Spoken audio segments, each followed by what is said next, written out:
Welcome to the Point. It has been a remarkable week in Michigan politics. Last weekend, Republicans held an endorsement convention in Grand Rapids. It put on full display the divisions in the party between Trump loyalists and others in the party who are not necessarily drawn to the former president and his claims of election fraud in 2020. It was at times chaotic, and in the end, two major endorsements for Secretary of State and Attorney General went to Trump-backed candidates. The nomination convention will be held in August when the final ticket will be formalized. Republicans will face a slate of incumbent Democrats for statewide office in November. The candidates for governor, all 10 of them on the Republican side, have stepped up their pace of campaigning as they head into the August primary. As the convention ended and candidates started to fan out across the state looking for votes, a new development cast some uncertainty on that race. Three of the candidates for the Republican nomination for governor have challenges to the signatures that they filed to be qualified to run for that office. A political action committee that supports Republican candidate for governor Tudor Dixon filed a challenge to the signatures for James Craig, a fellow Republican. And attorneys, including a former chairman of the Michigan Democratic Party, filed challenges against Craig, Dixon, and Perry Johnson, all running as Republicans in the primary. The Secretary of State's office says it may take weeks to investigate the claims about signatures that include fraud and allegation of the names of deceased individuals being on some of those affidavits. In the case of Tudor Dixon, the allegation is that the petitions circulated by her campaign had improper dates for the term of office that she was seeking. So for now, we have no idea how all of this will shake out, and if it changes the dynamics of what is an already dizzying array of candidates trying to win the Republican nomination for governor. In the meantime, as I mentioned, the candidates are picking up the pace of campaigning. On Wednesday, Perry Johnson continued his tour of small towns to talk about what he would do as governor. Along the tour, he picked up some endorsements, including that of Congressman Jack Bergman, who had previously endorsed James Craig but decided to switch to Johnson. And during his stop in Grand Haven, former Ambassador and Congressman Peter Hoekstra also endorsed the candidate, who bills himself as the quality guru. After he addressed a group of supporters in front of the Grand Haven Staple, Pronto Pup, he talked with me about those signature challenges and why he's running for governor. Talk to me a little bit about this process, because when we talked on Saturday, you said you'd only been a politician for a short period of time. I mean, this is a relatively big change to go from where 2 months. Yeah, 2 months to go from where you were in the business world and run for essentially the highest office in the state of Michigan. What made you decide to do this? Well, I feel that our country and our state is going in the wrong direction. And it's very upsetting. When I see what's going on, it bothered me. I doubt that we've ever had a situation where we've had a governor do such a bad job in my lifetime. And originally, I thought that we had someone who was going to be able to win the race, but I realized that's probably not going to happen. So after considerable deliberation and selling my wife on the idea, okay, I decided that it's time for me to give something back. I've had a tremendous life and have a tremendous life. I have 3 wonderful kids. My oldest is going to college next year. I have the greatest wife on the planet. And when you have a life like that, and the state has given you so much and the country's given you so much, it's time for you to give something back. Keep in mind that when you are a governor, you are running a whole organization. And that's the key. I've been used to running a large organization. I've started from nothing and grew it. And I know that it takes a leader to be able to run a state. You need somebody that has experience in running an organization and building an organization. That's what we were lacking. I think the problem that we had with the governor related an awful lot to the fact that she had no experience in ever running an organization. And you really have to do that, because the key to having great quality in an organization is to having great people, and you have to have that organization built, follow up, and use certain tools. I've spent my whole life bringing quality and efficiency to companies all over. In fact, all over the world. I intend to bring quality and efficiency to Michigan. So you talked about thinking there was someone who could win, but now they can't. I assume you're talking about Chief Craig? That is correct. Even as we speak now, the Democrats are talking about irregularities with signatures for Chief Craig, for you, and for Tudor Dixon. Are you confident that your signatures are solid? Well, obviously they are. They keep in mind they challenged what 3,500, 3,700, which was irrelevant because we clearly had more than enough that was required. And after all their investigation and everything, they couldn't find anywhere near the number that would remove us from the ballot, nor are they claiming that I'm not on the ballot. So don't get me wrong. It's something that they looked at. But that's another issue. We should have quality even in this process. Think about the way this is run. In the way we run our processes now, we don't even have an opportunity to have a quality check on what's happening when we submit our petitions. Let me give you an example. You sign petition A, and then somebody signs it for me. I can't check whether or not somebody signed it beforehand. They don't allow it. So that's a process that could easily be corrected by going and having a quality process in the election process. As we stood here today, you listed off a number of things that you would prioritize in the state. You started out by saying that the governor hadn't fixed the roads. So what would you do that she hasn't done? Because there has been a lot more money. Most of that has come from the federal government that's going to be put into infrastructure. And it does take time to do that. But what would you do to accelerate the process if, in fact, that's what you would do? Well, there's no reason we can't start that immediately. But I'm going to ask you one simple question. Was there ever a better time in history to fix the road than when no one was on them?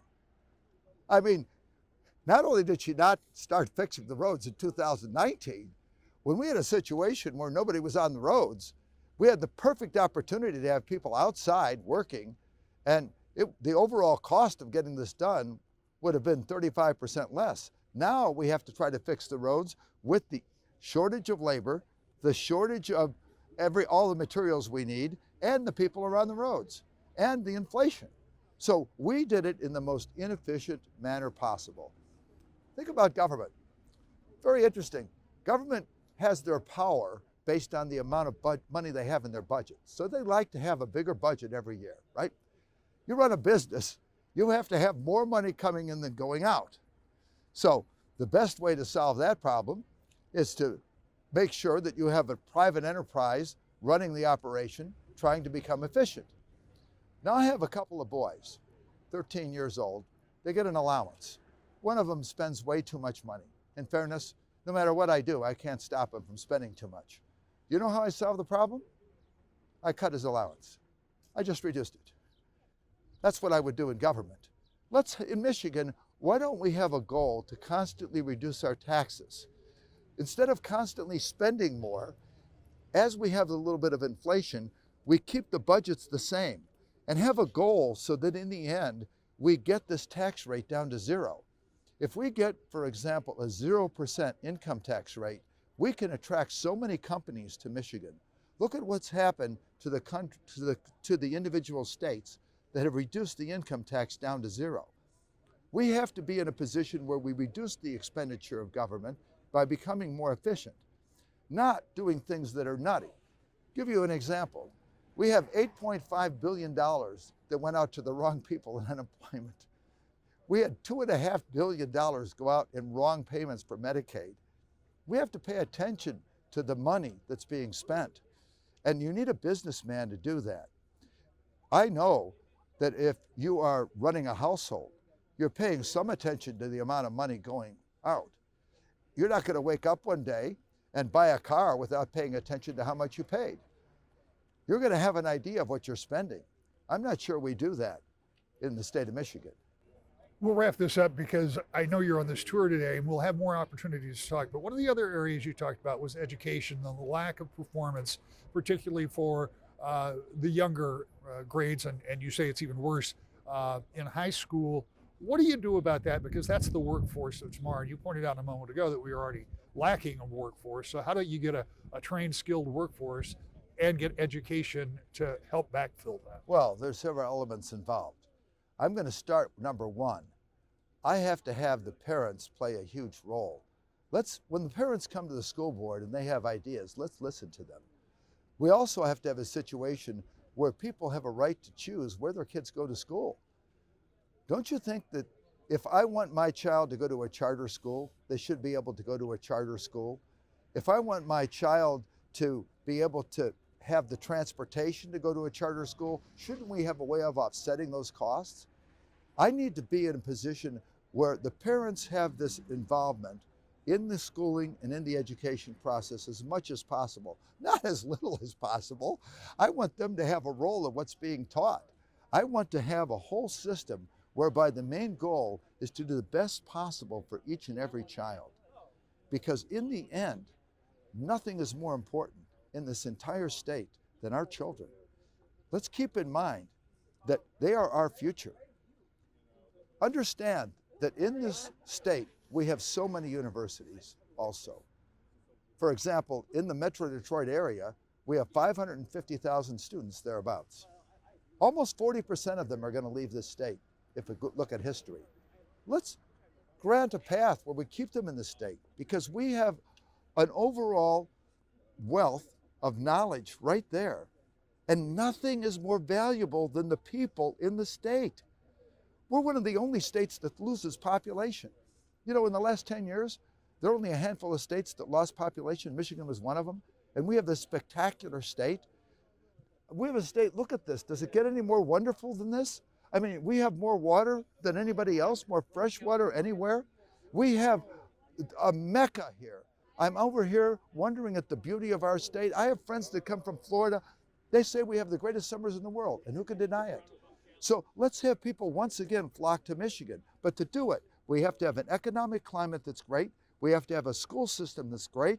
We have to have a situation where they say, we're coming to Michigan because it's the greatest state. And let's make it the greatest state again. That's what I want to do as governor. There hasn't been any independent polling on the governor's race in about a month, and because of the large field, it's difficult to know where Republican primary voters may lean.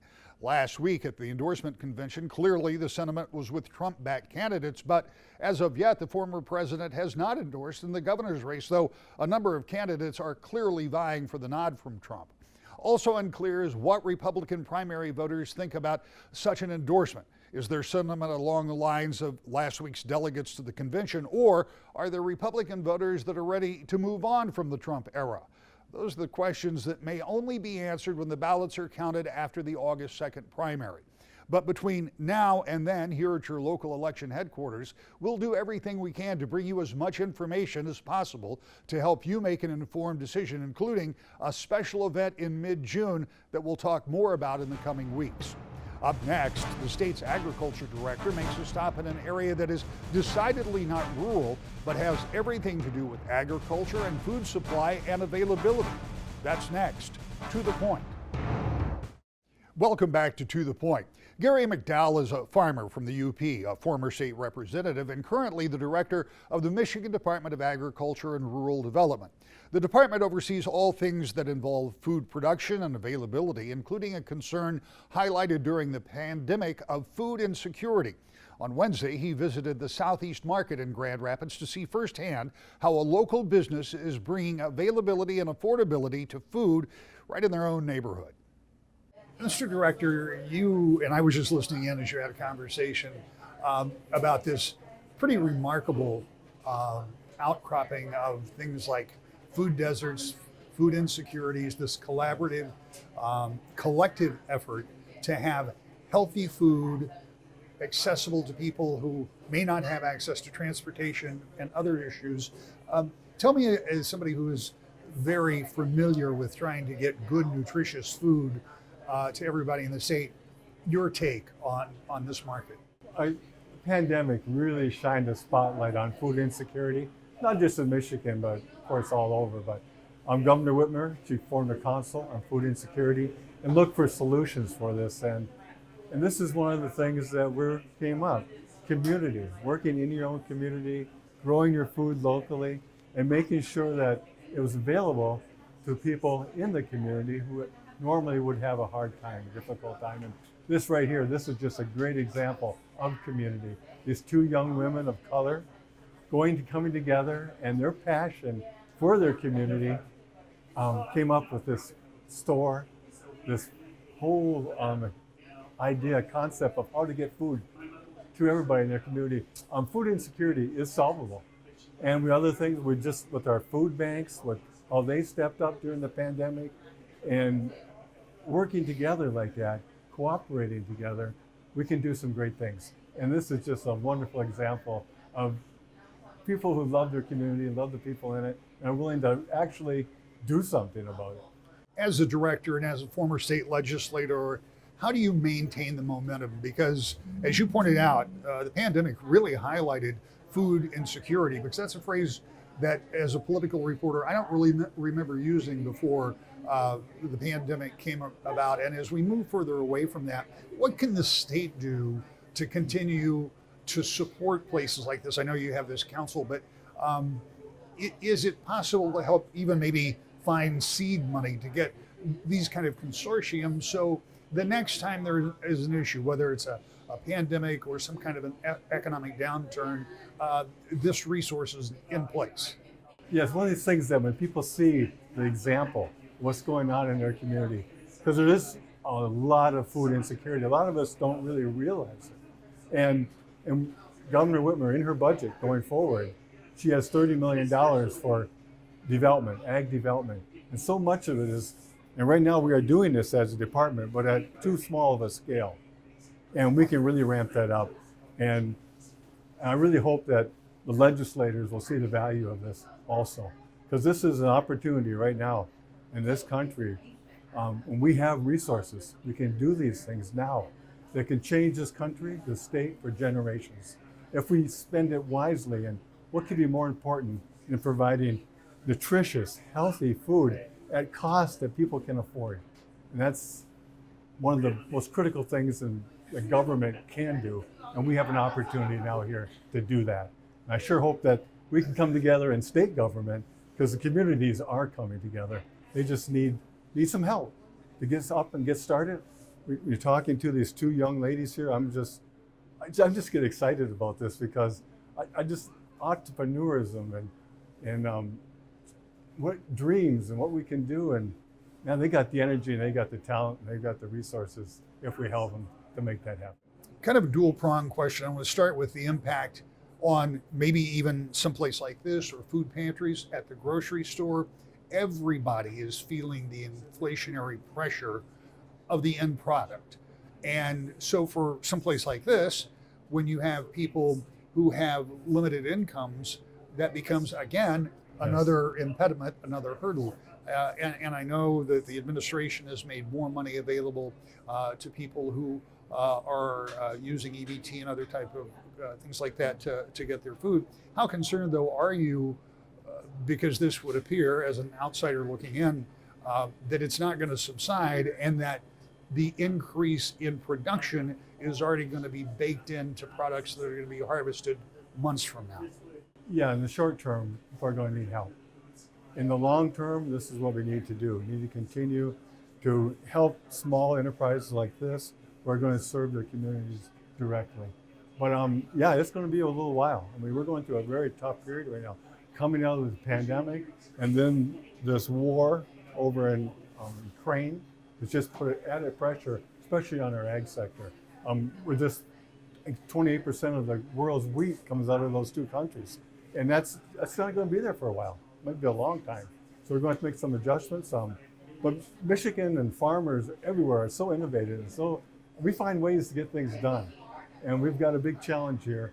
But I've got confidence in our farmers. They're going to step up, and like they always do, just like they did during the pandemic, getting us through that. We were 2 years ago, the food insecurity, what are we going to do? And at the department, that was one of our, how are we going to make sure the people in Michigan have food? And everybody stepped up. Everybody was a great example. When we put the call out for the food banks, they were desperate. They were like maybe have down to days left. We made calls, and it was just, what can we do? Yes, we got a truck. We'll make sure we get the food to the food banks. They can distribute it. And that's just one part of this food insecurity, is making we support them, support entrepreneurs like we're having here, and we can get through this. But it's going to be tough. I mean, I'm not going to try to sugarcoat it. We're going to have some couple of tough years here, but we'll get through it, and we'll be stronger.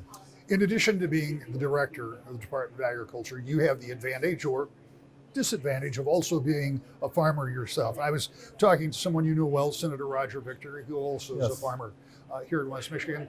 He was on the show and we talked about those expenses that folks in agriculture will be experiencing. In some cases, the cost of the finished product, their harvest, may actually be up a little bit, but it may all be absorbed by the cost of diesel fuel, transportation, equipment, fertilizer, seed, even labor costs. Yeah. All of those things are out there, and I mean firsthand because you're driving over fields all the time.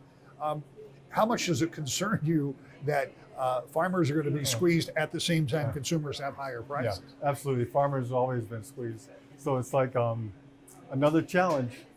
But I don't what it is about farmers, but we find a way to get it done. But you're absolutely right.